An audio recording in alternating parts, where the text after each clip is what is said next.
The space station hung in the darkness between stars like a giant crystal flower. Nexus Prime was the biggest thing humans had ever seen, built by intelligent hands. It was made from some kind of clear material that caught starlight and threw it back in rainbow colors. The station was so large that Earth's moon could fit inside it 3 times over. Lisa Martinez walked down the long hallway toward the meeting room. Her shoes made soft clicking sounds on the smooth floor. She was Earth's top diplomat, chosen to speak for all of humanity in front of the Galactic Council.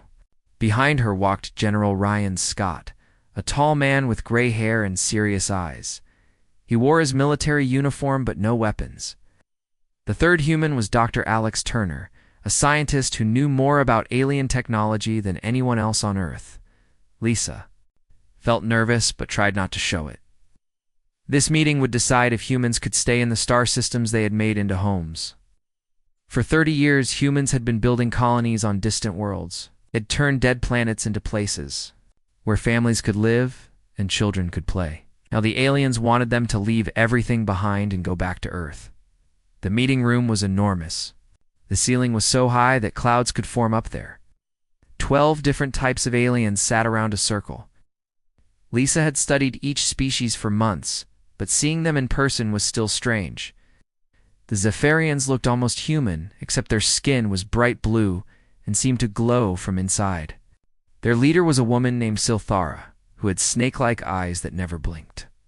The Kreks looked like giant insects. They had 6 arms and faces covered in hard shells. When they talked, their mouths clicked and buzzed. Their representative was Commander Zixtal, whose black eyes reflected the room's lights like mirrors. The Goliaths were the biggest aliens in the room. They looked like walking mountains made of rock and metal. Their speaker was called Stone Speaker Thrum. When he moved, the floor shook a little. His voice sounded like rocks falling down a cliff. The ethereals were the strangest of all. They looked like they were made of living crystal. Light passed through their bodies in weird ways. Sometimes they seemed solid. Sometimes they looked like colored smoke. Nobody knew much about them because they almost never talked to other species. Lisa took her seat at the small table reserved for humans. It felt like being a child at the adults' table during dinner. Every alien in the room was older than the entire human space program. Some of their civilizations had been traveling between stars since before humans learned to make fire. Silthara raised one blue hand. The room became quiet. When she spoke, a small device on the table turned her words into English. "We are here to discuss the human problem," she said. Her voice was cold and smooth like ice. "Humans have spread beyond the area we gave them. This breaks the rules that keep peace in the galaxy." Lisa stood up. She had practiced this speech 100 times. "Honored members of the council, humans only want to live in peace. Our colonies don't threaten anyone. We ask you to recognize our right to explore and build homes on empty worlds." The reaction was immediate and loud. Aliens started talking all at once in languages that sounded like music, machinery, and storms. The translator couldn't keep up. With all the voices, Commander Zixtal clicked his mandibles angrily. "Humans breed too fast. They use up resources like they don't care about tomorrow. In 50 years, they will want 100 worlds. In 100 years, they will want 1,000. Stone Speaker Thrum's voice rumbled through the room. "Young species must learn limits. The galaxy has rules for good reasons. Chaos comes when rules are broken." Lisa felt her heart beating faster, but she kept her voice calm. "We understand your concerns, but our population growth has slowed down. We have new technology that makes planets better, not worse. Our colonies help the star systems they're in." Dr. Turner leaned forward and activated his datapad. Holographic charts appeared in the air showing how human colonies had actually improved the worlds they lived on. "As you can see, our terraforming creates more life, not less. We've brought water to dry worlds and air to dead ones." The ethereal representative shimmered like heat waves over hot pavement. When it spoke, its voice sounded like wind chimes. "Numbers and charts change nothing. The containment protocols exist to prevent war. All young species must be controlled until they prove themselves worthy." Lisa felt a chill run down her spine. "Controlled? We're not asking to control anyone. We just want to live freely like you do, Silthera. Snake Eyes focused on Lisa with uncomfortable intensity. Freedom is earned, not given. Your species is too young, too aggressive, too unpredictable. The Council has seen what happens when dangerous species are allowed to spread without limits. General Scott shifted in his chair but said nothing. His orders were clear. Let the diplomats handle the talking unless directly asked. But Lisa could see the anger in his eyes. These aliens were talking about humans like they were dangerous animals that needed to be kept in cages. Dr. Turner tried. Again. If you examine our historical records, you'll see that humans have become more peaceful as we've developed. We've stopped fighting wars on Earth. Our colonies work together, not against each other. A new voice entered the conversation. It came from a small alien that looked like a walking tree. Peace among yourselves means nothing. We have watched humans for 50 years. You study everything, question everything, change everything you touch. This is not the behavior of a peaceful species, Lisa realized, with growing horror, that the aliens weren't afraid of human weapons or armies. They were afraid of human curiosity. They were afraid that humans asked too many questions and learned too quickly. Silthera stood up, her blue skin glowing brighter. The Council has made its decision. Humans will remove all colonies beyond your home system. You have one Earth. Year 2, complete this withdrawal. If you refuse, the Council will enforce this decision by force. The room fell completely silent. Lisa felt like someone had hit her in the stomach. You're asking us to abandon millions of people, families who have lived on these worlds for generations, children who have never seen Earth. The Council's decision is final, Silthera said. This meeting is over. One by one, the alien representatives left the room. Some looked sorry, others looked relieved. A few stared at the humans with something that might have been pity.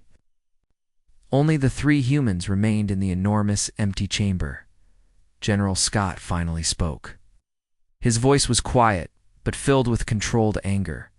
Ambassador, what do we do now? Lisa stared at the place where Silthara had been sitting. 30 years of careful diplomacy had just crashed and burned in less than an hour. The aliens had never intended to treat humans as equals. They saw humans as a problem to be solved, not as people to be respected. We go home, she said finally. We tell the president that talking has failed. Then we let the people decide what happens next. Dr. Turner was already packing his equipment. They made a mistake, he said quietly. They think they know everything about us. But they don't know the most important thing. What's that? Lisa asked. They don't know what humans do when someone tries to put them in a cage. The emergency meeting room in the United Earth Government building was packed with people. President Maria Santos stood at the front looking tired and worried. She had been in meetings for 18 hours straight since the diplomatic team returned. From Nexus Prime, the big screen behind her showed a map of human space with 37 red dots. Each dot was a star system where humans lived. Each one represented millions of people who might lose their homes. Ladies and gentlemen, President Santos began, we have a crisis. The Galactic Council wants us to abandon every world beyond Earth.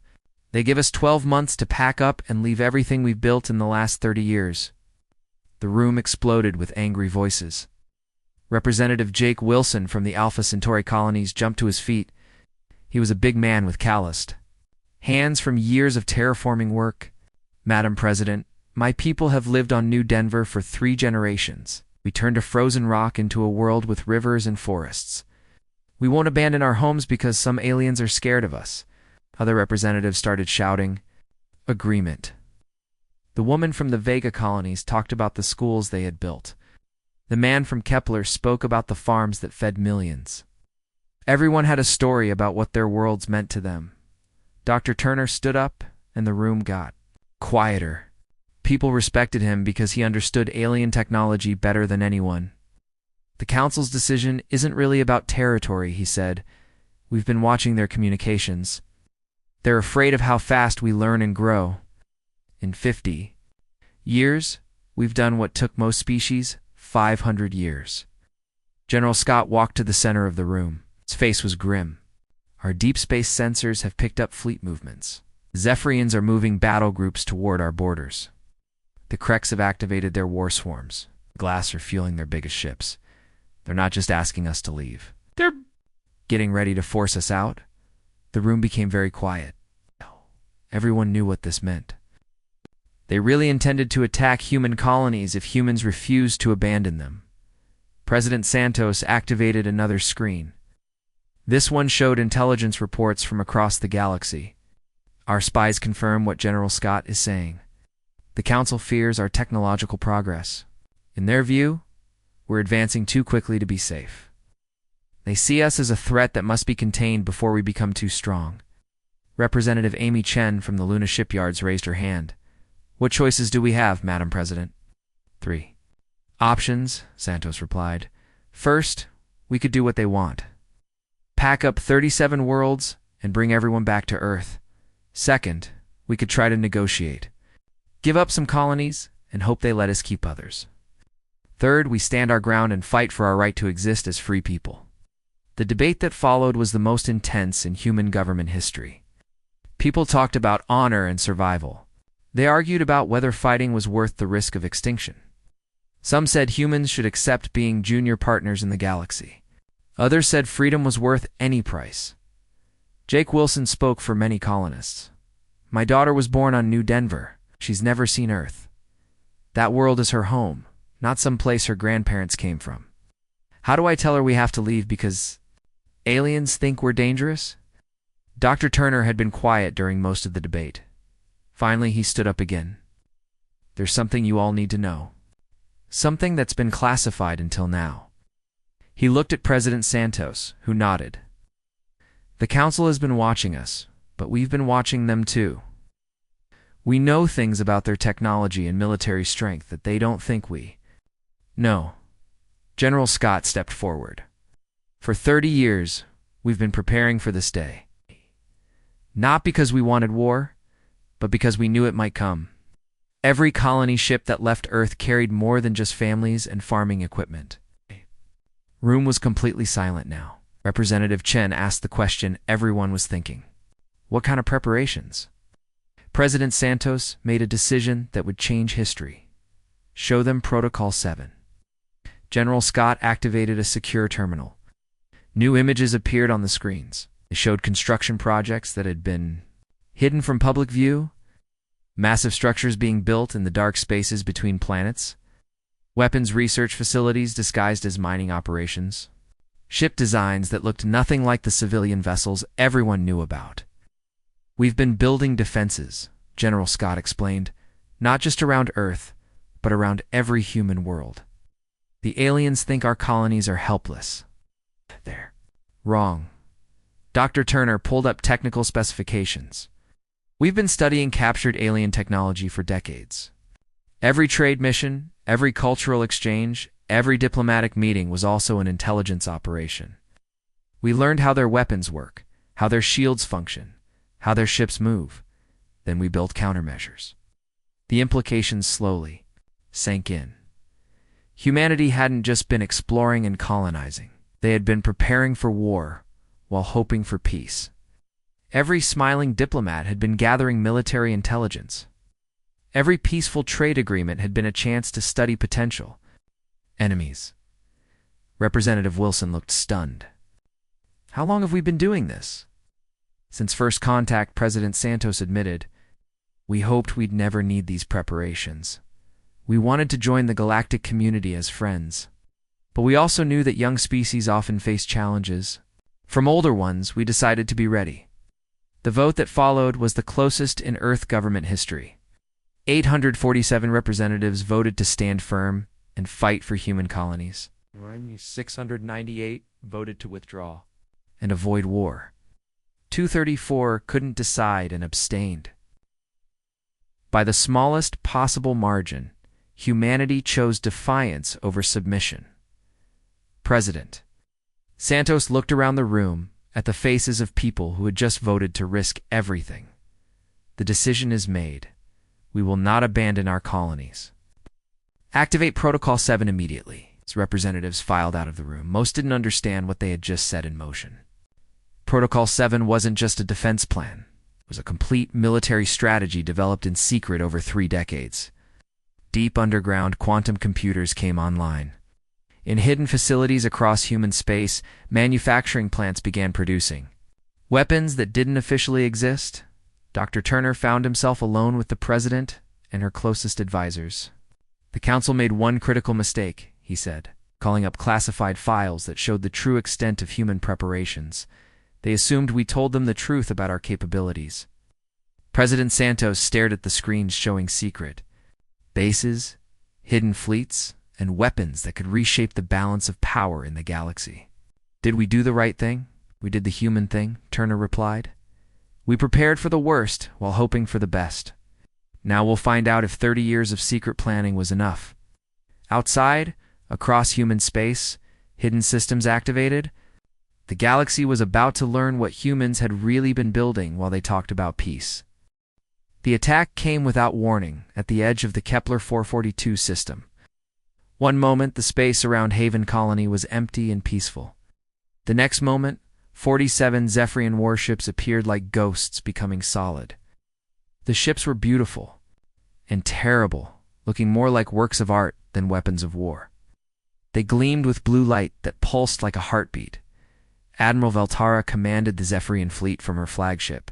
She was proud and confident. Her people had been fighting wars in space for thousands of years before humans even knew other planets existed. This would be an easy victory against a primitive species that barely understood real technology. On Haven's surface, Governor Paul Roberts stood in the colony's command center, watching the alien fleet through the big windows. He was a former soldier who had helped build Haven from nothing into a home for 3 million people. Next to him, Colonel Janet Hayes monitored the defense screens that showed how badly outnumbered they were. "Sir, we're detecting 47 cruisers and 3 of their biggest destroyer ships," Hayes reported.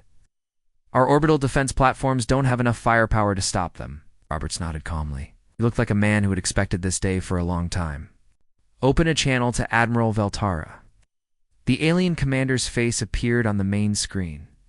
Her blue skin glowed with inner light, and her eyes held the confidence of someone who had never lost a battle. "Human Governor, you will order your people to prepare for evacuation. We are not unreasonable beings, but we will not be disobeyed." Roberts smiled in a way that didn't reach his eyes. "Admiral, I need to ask you something. In all your intelligence gathering about humanity, did you ever wonder why we built our military bases so far away from our civilian colonies?" Veltara's expression changed slightly. There was something in the human's voice that she didn't like. "What are you suggesting, computer?" "Activate Lighthouse Protocol. Authorization Roberts 77 Alpha." The space around Haven suddenly exploded with light. Dozens of objects that had been invisible to all sensors revealed themselves. Zephyrian fleet found themselves surrounded by structures that were bigger than anything they had ever seen humans build. The platforms were massive, each one larger than Veltara's flagship, and they moved with smooth precision that suggested intelligence beyond anything the aliens had credited to humanity. "What is this?" Veltara demanded, her confidence cracking as her ship's alarms screamed warnings. "These are our real defenses," Roberts explained calmly. "See, we learned something important from studying your technology over the years. We learned how to hide things in places you would never think to look. Every star system you thought was lightly defended has been a trap for 20 years. The structures around Haven began to change shape, unfolding like deadly flowers. They revealed weapon systems that made the Zephyrian ships look like toys. More frightening than their size was how they moved. The platforms seemed to think and plan together, like parts of one giant mind." Colonel Hayes spoke quietly. "Sir, we're getting confirmation signals from all human systems. Lighthouse Protocol is active across our entire territory. At the same time, in 17 other star systems, similar scenes were playing out. Galactic Council fleets that had arrived expecting easy victories found themselves facing defenses that shouldn't have existed. The aliens had been so confident in their intelligence that they never imagined humans could hide such massive projects. In the Vega system, Commander Zixtal led 1,000 Krek ships against what his data said was a mining colony with minimal defenses. The Kreks were insect-like aliens who fought in swarms, overwhelming enemies with numbers and speed. Zixtal had destroyed entire civilizations with similar tactics. But when his swarm arrived at Vega, they found something that changed everything. Weapon platforms materialized around them like a closing fist. Each platform was equipped with targeting systems that could track every ship in the Kreks formation at the same time. The platforms didn't just outnumber the Kreks ships, they out-hot them. How is this possible? Zixtal chittered to his officers. Our intelligence showed primitive human defenses throughout this system. The sensor operator's compound eyes reflected pure terror. Commander, these platforms are using quantum-locked targeting systems. They can predict our movements before we make them. This technology is beyond anything in our databases. In the Tau Ceti system, Stone Speaker Thrum commanded the pride of the Goliath fleet. His ships were built like moving fortresses, covered in armor that had never been penetrated. Thrum had fought in more battles than most species had words for.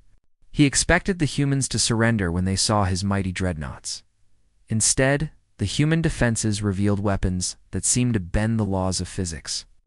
Energy beams that passed through Goliath armor like it was made of paper. Missiles that appeared and disappeared, striking from impossible angles. But worst of all, the human platforms learned from every attack, adapting faster than Goliath computers could calculate responses. Back on Earth, Dr. Turner monitored the battles from the Strategic Command Center. President Santos stood beside him, watching displays that showed the true scope of humanity's hidden preparations. The screens showed Council fleets being systematically dismantled by defenses that appeared from nowhere. How long have we been building these platforms? Santos asked. The first ones were started 30 years ago, right after first contact, Turner replied. We've been adding to them ever since.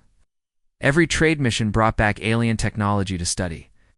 Every diplomatic meeting was a chance to learn about their military capabilities. General Scott joined them at the main display. Ma'am, our deep cover research teams have been working with captured alien technology for decades. We didn't just copy what they had. We improved it, made it better, made it ours. The president watched as another alien fleet discovered that humans were not the helpless primitives they had expected. We've become what we always were, Turner answered, as Ivers. Humans have always been good at two things: learning from others and preparing for trouble. We just did both on a galactic scale. On the screen, Admiral Valterra's fleet was trying to retreat from Haven, but the human platforms had surrounded them completely. The weapons weren't destroying the alien ships, they were disabling them, capturing them. The humans were taking prisoners instead of killing enemies. Sir Colonel Hayes reported, all alien fleets are attempting to withdraw. Our platforms are following protocol instructions. Disable, don't destroy. Capture, don't kill. Governor Roberts nodded. This had always been the plan. Show overwhelming force, but also show mercy. Prove that humans were strong enough to defend themselves, but civilized enough to spare defeated enemies. The galaxy was about to learn that humans had been preparing for this war since the day they met their first alien, but they were also about to learn that humans fought with honor, even when they had every reason for revenge. The reports reached the Galactic Council chamber like a flood of bad news. Prime Speaker Silthara slithered across the crystal floor, her blue skin flickering with stress patterns. Around her, the other council members struggled to understand what had happened to their mighty fleets. These reports cannot be true, Silthara hissed. The humans do not possess such technology. Our intelligence was thorough. The ethereal representative shimmered like heat waves, its crystalline form cycling through colors of distress. 17 fleets destroyed or captured. Over 300 ships lost. 4,000 crew members taken prisoner. The humans did not just defeat us, they erased us from space. This last detail sent waves of fear through the chamber. In most galactic wars, there were no prisoners. Ships that lost battles were destroyed completely. That the humans had bothered to save enemy lives meant something. Either they were very merciful, or they had plans for their captives. Commander Zixtal limped into the chamber. His exoskeleton was cracked from his escape. pod's rough landing after the battle at Vega. His compound eyes reflected the chamber's lights as he gave his report. The human weapons were not just advanced, they were alive. They learned from our attacks faster than our computers could think. Every move we made, they had a counter-move ready. Stone Speaker Thrum's rocky voice rumbled with something that sounded like respect. These humans plan like we build mountains, slowly, carefully, with patience that spans generations. They prepared for this war before they even knew we existed. Chamber fell silent as the meaning became clear. Humanity had not just been exploring space and building colonies. They had been studying every alien species they met. Every trade agreement had been a chance to learn about alien technology. Every cultural exchange had been military intelligence gathering. Every peaceful gesture had hidden preparations for war. Silthara accessed the Council's most secret files. Show them the battle recordings from Kepler 442. The Chamber's main display activated. It showed Admiral Veltara's proud fleet approaching Haven Colony with confidence. Then it showed the moment when human defenses revealed themselves. Massive platforms that appeared from nowhere, moving like living creatures, working together, with perfect coordination. Watch carefully, Silthara commanded. The human weapons do not simply destroy. They disable and capture. They take prisoners alive and treat them well. This suggests they have been studying us much longer than we thought possible. The truth was devastating. Every diplomatic contact over 30 years had been a human intelligence operation. While the Council debated humanity's fate, the humans had been preparing for war with systematic patience. They had learned alien languages, studied alien technology, and planned for every possible conflict. The Vashti representative, an old serpent named Kolrath, spoke with a voice full of ancient wisdom. We have made the classic mistake of all. Old powers. We assumed our age meant superiority. We forgot that young species often compensate for inexperience with innovation. In the detention facility on Luna, Dr. Turner stood before a group of alien prisoners. The facility was clean and comfortable, more like a hotel than a prison. The captured officers from multiple species looked at him with expressions that ranged from fear to curiosity to grudging respect. You are probably wondering why you are still alive, Turner began. The answer is simple. We never wanted to be your enemies. We wanted to be your neighbors. But you forced this war on us. A Zephyrian officer named Subcommander Nelthus raised. Her hand, her blue skin was pale with shock. Your weapons, your technology, how did you advance so quickly? No species developed such capabilities in 50 years? Turner smiled sadly. You're right. We did not develop them quickly. We developed them in secret. For 30 years, every human who left Earth carried two missions. Build new homes for our people, and prepare for the day when our neighbors might become our enemies. The prisoners looked at each other with growing understanding. While they had seen humans as primitive newcomers, humanity had been building a military force that made the Council's combined fleets look outdated. A Krex officer clicked his mandibles nervously. Why spare us? In war, prisoners are burdens. Because Turner replied, we are not like you. We do not kill unnecessarily.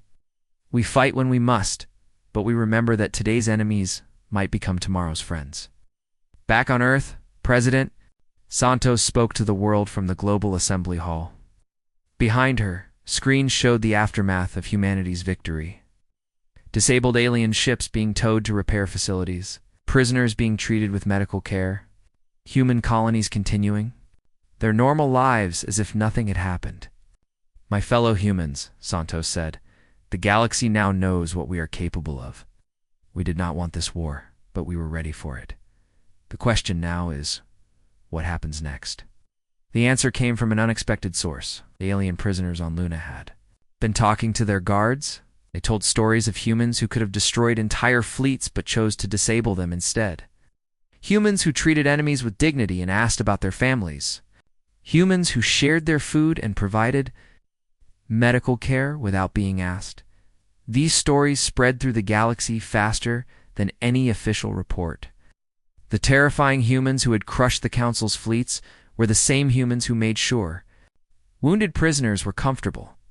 The species that had hidden weapons for 30 years still chose mercy and victory. Admiral Veltara, recovering in the Luna medical facility, spoke to a human doctor. "Why did you not destroy my fleet?" The power. Dr. Sarah Kim, who was treating the Admiral's injuries, looked surprised by the question. "Why would we destroy you? You were just following orders. You wanted to stop the fighting, not commit murder." These conversations happened across all the detention facilities. Alien officers discovered that their captors were not the monsters they had expected. They were people who preferred peace, but were prepared for war. People who could be ruthlessly efficient in battle, but gentle in victory. The final message came from Ambassador Martinez, broadcast to every world in the galaxy. She stood in the same diplomatic chamber where the Council had rejected humanity's peaceful requests. The Galactic Council said that talks had failed, Martinez announced. They were wrong. Talks are just beginning. They've proven we can defend ourselves. Now we want to prove we can live in peace. We are ready to discuss terms for real peace between equals. The question is, are you ready to treat us as equals? The message ended with an image that would be remembered for generations. Human ships approaching the disabled alien fleets, not to destroy them, but to offer aid and rescue. The species that had terrified the galaxy with their hidden strength was now offering friendship to those who had tried to destroy them. The galaxy held its breath, waiting for the Council's answer that would determine if this war would become the beginning of a new peace.